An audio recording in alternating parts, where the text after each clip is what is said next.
चलिए हम लोग समझते हैं कि रॉलेट एक्ट है क्या।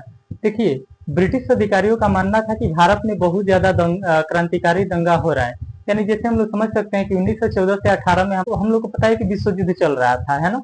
उसी के क्रम में हम लोग को पता है कि चंपारण सत्याग्रह होता है 1917 में, है ना। उसके बाद 1918 में एक खेड़ा सत्याग्रह हो जाता है, ठीक है। उसके बाद अंग्रेजों का मानना था कि भारत में बहुत ज्यादा क्रांतिकारी दंगे हो रहे हैं। आप लोग को पता है कि इसके पहले 1857 की भी क्रांति हुई थी, है ना। तो अंग्रेजों का मानना था कि यहाँ पर बहुत ज्यादा क्रांतिकारी दंगे हो रहे हैं, इसको रोकने के लिए क्यों ना एक एक्ट लाया जाए, एक अधिनियम लाया जाए। एक ब्रिटिश जज थे जिनका नाम था सर सिडनी रॉलेट, है ना। ये इन्हीं के अध्यक्षता में एक एक्ट लाया गया। वो एक्ट 17 मार्च 1919 को लाया गया, ठीक है। इस एक्ट में क्या था कि कोई भी व्यक्ति कहीं भाषण दे रहा है, यानी वो भड़काऊ भाषण दे रहा है, या उसको अगर उसके ऊपर शक हो गया कि ब्रिटिश के खिलाफ ये कुछ करने वाला है, तो उसको उसको प्रशासन क्या करती थी, अरेस्ट कर लेती थी, यानी गिरफ्तार कर लेती थी। और देखिए, गिरफ्तार कर लेती थी ये बहुत बड़ा बात नहीं है। इसमें क्या था ना कि उसमें वो व्यक्ति अपना अपील भी नहीं कर सकता है, ना ही कोई वकील रख सकता है, ना ही कोई दलील ना ही वो दलील दे सकता है। तो कहने का मतलब है कि इसको गांधी जी कहते हैं कि तुम लोग एक कैसा नियम ला दिए हो, यानी कैसा कानून ला दिए हो। इसको गांधी जी काला कानून की संज्ञा देते हैं। इसी को गांधी जी के द्वारा काला कानून कहा जाता है कि ये कैसा कानून है, ये तो काला कानून है ना। और उसके बाद देखिए, उसके बाद भारतीयों के द्वारा एक डेट निर्धारित किया गया, यानी 6 अप्रैल को निर्धारित किया गया कि देशव्यापी आंदोलन होगा, यानी पूरे देश भर में एक हड़ताल किया जाएगा, यानी देशव्यापी हड़ताल होगा। वो हड़ताल शुरू होता है 6 अप्रैल को। और उसी 6 अप्रैल को देखिए, एक व्यक्ति है जिनका नाम है जल्ली। जल्ली नाम के व्यक्ति है, उनका एक बाग रहता है जो जलियांवाला बाग के नाम से जाना जाता है।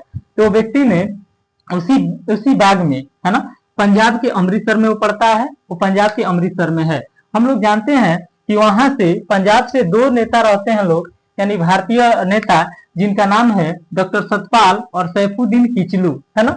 उन लोगों को वहां पर अरेस्ट कर लिया जाता है, ठीक है। उसी के विरोध में 13 तारीख को, यानी 13 अप्रैल को, यानी 6 अप्रैल को डेट रखा गया था, और 13 अप्रैल को वहां के लोगों के द्वारा वैसाखी पूर्णिमा का दिन था। वायसराय जो था वो था चेम्सफोर्ड, है ना। और पुलिस अधिकारी था जिसका नाम था जनरल डायर। और जनरल डायर आदेश दे देता है गोली चलाने का, है ना, गोली चलाने का आदेश दे देता है। वहां पर 1000 से ज्यादा, यानी हजारों लोग, निर्दोष व्यक्ति मारे जाते हैं। और उस बाग में एक कुआं है, उस कुआं में कितने लोग बचने के लिए उस कुआं में कूद जाते हैं, है ना। एक के ऊपर एक, एक के ऊपर एक, ऐसे हजारों जनसंख्या मारी जाती है, ठीक है। और इसी को हम लोग जालियांवाला बाग के नाम से जानते हैं। बाग में एक ही रास्ता था, और वो भी संकरा रास्ता था, उससे लोग निकल कर भाग नहीं पाए, है ना। इसीलिए लोग बचने के लिए कुआं में कूदना अच्छा समझे, ठीक है। तो इसमें हजारों लोगों का मृत्यु हो गया। अब क्या है कि उस टाइम रविन्द्रनाथ जो टैगोर हैं, उनको अंग्रेजों ने दिया था नाइटहुड की उपाधि। एक नाइटहुड की उपाधि होता है, अंग्रेजों के द्वारा बहुत उपाधि दिया जाता है, जैसे गांधी को केसर हिंद, है ना, सर की उपाधि, नाइटहुड की उपाधि अंग्रेजों के द्वारा दिया जाता था। तो उसमें रविन्द्रनाथ टैगोर ने नाइटहुड की उपाधि लौटा दी। वो बोले कि तुम लोग इतने बड़े गलती कर रहे हो, हम ये उपाधि लेकर हम क्या करेंगे, है ना।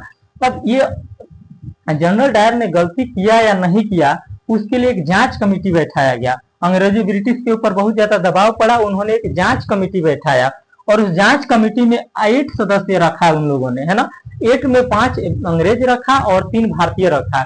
5 अंग्रेज इसलिए रखा क्योंकि जब भी इसका जो होगा, यानी जो इसका जो रिजल्ट आएगा वो अंग्रेजों के पक्ष में होगा, यानी ज्यादा अंग्रेज रहेंगे तो मेजोरिटी अंग्रेजियों के पक्ष में ही जाएगी, है ना। इसीलिए उन लोगों ने 5 अंग्रेजों को रखा और 3 भारतीयों को रखा। अंत में जनरल डायर को उन लोगों ने निर्दोष साबित कर दिया। जनरल डायर को उन लोगों ने निर्दोष साबित कर दिया, कहा कि इसका दोष नहीं है ना, इसका कोई उसमें गलती नहीं है इसको। उसके बाद उन लोगों ने जनरल डायर को भेज देता है लंदन। लंदन चल जाता है जनरल डायर। देखिए, एक व्यक्ति उसमें रहते हैं जिनका नाम है उधम सिंह। उधम सिंह जैसे घर आए रहते हैं तो उनको पता चलता है कि उनके पूरे फैमिली मारी गई उसमें, यानी जलियांवाला बाग में। तो उधम सिंह का एक ही लक्ष्य बन जाता है कि हम कैसे भी करके जनरल डायर का हत्या करेंगे, और जनरल डायर का हत्या करने के लिए ठान लेते हैं। जनरल डायर जाता है वहां से लंदन, और लंदन वो भी जाते हैं उधम सिंह, है ना। वहां वो जाता है और सोचता है कि अब तो हम एकदम क्या हो गए, एकदम निश्चिंत हो गए। वहां जाकर और वहां पर एक गार्डन है, वहां टहलने जाता है सुबह सुबह के समय में, और उसके पीछे पीछे हमारे उधम सिंह भी जाते हैं। और वहां देखते हैं कि जब अकेला पड़ता है तो उसका हत्या कर देते हैं वहां पर जाकर, है ना।